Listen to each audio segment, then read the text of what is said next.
একজন বেগানা নারীকে সালাম দেওয়া যাবে কিনা, অথবা একজন বেগানা নারী পর পুরুষকে সালাম দিতে পারবে কিনা, এই প্রশ্নটি এক ভাই প্রশ্ন করেছেন। তো চলুন আপনারা এই প্রশ্নটির উত্তর জেনে নিন। ভাই নিশ্চয়ই শুনতে পেরেছেন। প্রিয় ভাই, অসংখ্য ধন্যবাদ আপনাকে। যে একজন বয়স আর যেনার বয়স হয়েছে বালেগা এমন নারীকে, এমন মহিলাকে, বেগানা নারীকে সালাম দেওয়া যাবে কি না, মাসআলা অনুযায়ী বেগানা নারী সে পর্দার সাথে থাকুক অথবা বেপর্দায় থাকুক, অর্থাৎ বেগানা, তাকে সালাম দেওয়া মাসালাগতভাবে নিষেধ আছে, তাকে সালাম দেওয়া যাবে না। আর যদি সিন্নে আয়াসে পৌঁছে যায়, অর্থাৎ এরকমভাবে নারীও পুরুষকে দিতে পারবে না, পুরুষও নারীকে দিতে পারবে না। যদি বয়সের এমন একটা পর্যায়ে পৌঁছে যায় যেখানে সে বয়সের ভারে নুয়ে গেছে, চলতে পারছে না, কষ্ট হচ্ছে, তার শরীরকে কন্ট্রোল করায় তার জন্য কষ্ট হচ্ছে, এমন ব্যক্তিকে, এমন মহিলাকে পুরুষ, একজন ইয়াং পুরুষও সালাম দিতে পারবে। আবার এমন নারীকে একজন পুরুষ সালাম দিতে পারবে, পুরুষকে নারী সালাম দিতে পারবে, এতে কোনো অসুবিধা নেই।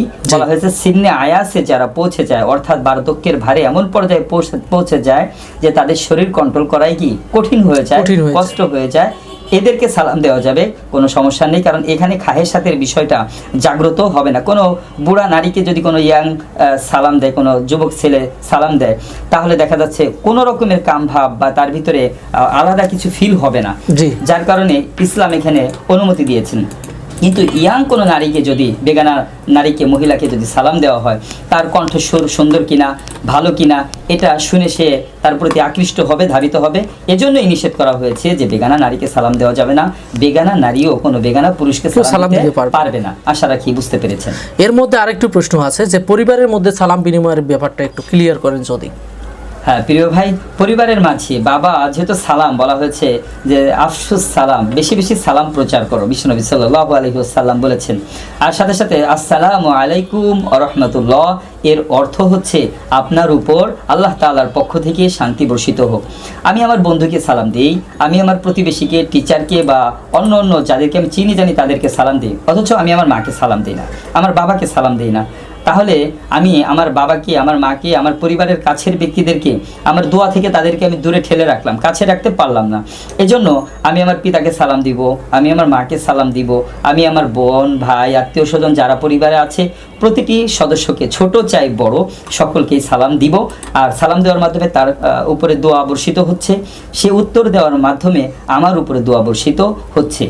অতএব পরিবারের মাঝে ব্যাপক আকারে সালাম প্রচার করা, সালাম দেওয়া, বিশেষভাবে ছোট বাচ্চা যারা আছে, এই কচি খোকাদেরকে সালাম শিখানো। তারাও বাবাকে দেখলে বলবে আসসালামু আলাইকুম ওয়া রাহমাতুল্লাহ বাবা, বা বাবা বলতে পারে বা বাবা নাও বলতে পারে, ছোট বাচ্চাটাই দোয়া করতেছে বাবার জন্য, সাথে সাথে বাবাও উত্তর দিবে, বাবাও সালাম দিবে।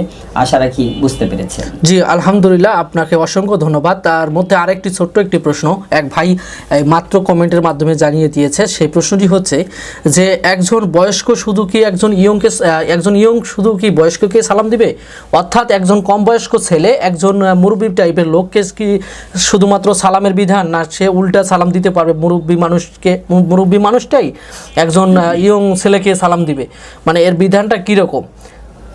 প্রিয় ভাই, যে সালামের বিনিময়টা কি একজন কি বয়স্ক লোকদের কি একজন কম বয়স্ক লোকই সালাম দিবে, না তার বিপরীতটা হবে? না, বিষয়টা আসলে এখানে যেটা, যে একে অপরের সালাম, যে আগে সালাম দিবে সে অহংকার থেকে মুক্তি পাবে, হাদিসের ভিতরে আসছে। বাকি সালাম দেওয়া সুন্নত, রাসূল সাল্লাল্লাহু আলাইহি ওয়াসাল্লামের সুন্নত পালন করলেন। সালাম দিয়ে সে আগে আগে সালাম দিল, আগে আগে সে সওয়াবের অধিকারী হয়ে গেল।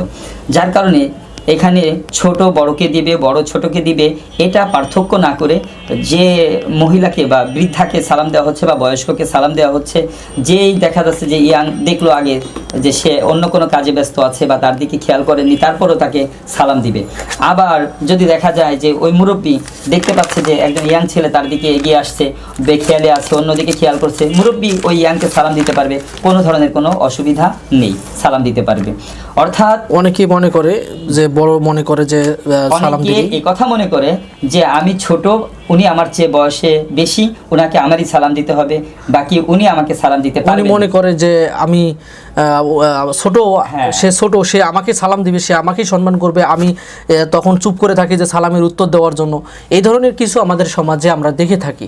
তো সেক্ষেত্রে আপনি এটা বিভ্রান্তটা আপনি একটু ক্লিয়ার করে দেন যে এই ধরনের মতামতটা কিভাবে কি সম্ভব। হ্যাঁ, এজন্যই যেহেতু সালামটা দোয়া, আর এই দোয়াটা জোর করে নেওয়া যায় না যে তুমি আমার জন্য শুধু দোয়া করবে।